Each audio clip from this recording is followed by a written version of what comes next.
Kad čujete reč vanzemaljci, pali vam na pamet dosta stvari. Ovaj lik, leteći tanjiri, oblast 51, dosije X, jet set i tako dalje.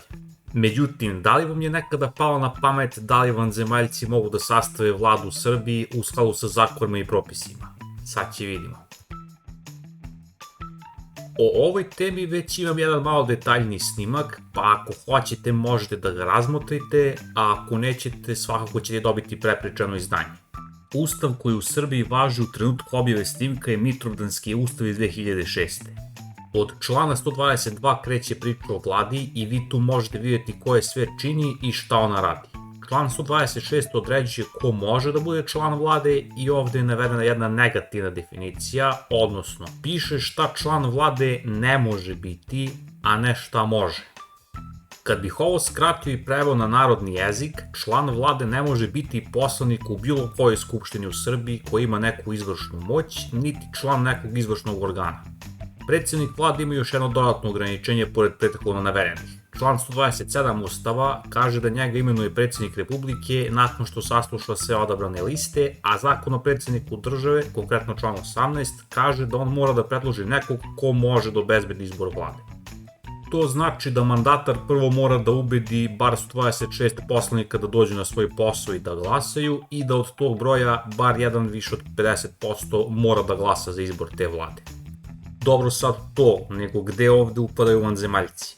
Pa ako biste tumačili ove zakone, videli bi da oni uopšte nisu previše ograničavajući, odnosno broj ljudi koji može ući u vladu Srbije je zapravo prilično veliki.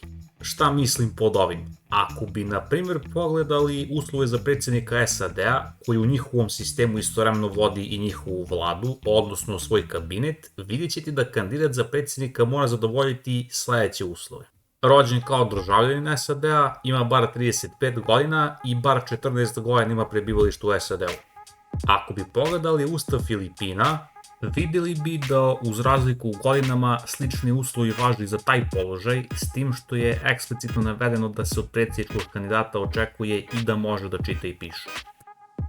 Osim ako mi nije promakao neki zakon, ništa od ovoga se ne traži od nekog člana vlade Srbije. Dakle, ni državljanstvo, ni godine, ni prebivalište u Srbiji, ni pismenost.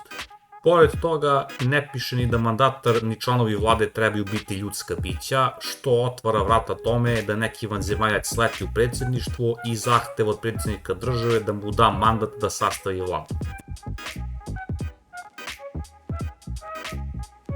Dakle, prema mom tumačenju Ustava Srbije, zakon o predsjedniku Republike i zakona o vladi, a uopšte nisam nikakav pravnik, vanzemaljci mogu biti predloženi za mandatare i mogu biti ministri u vladi dokle god nisu narodni poslanici, gradski odbornici, ni članovi izvršnih organa, iako ubede skupštinu da ih izglasa.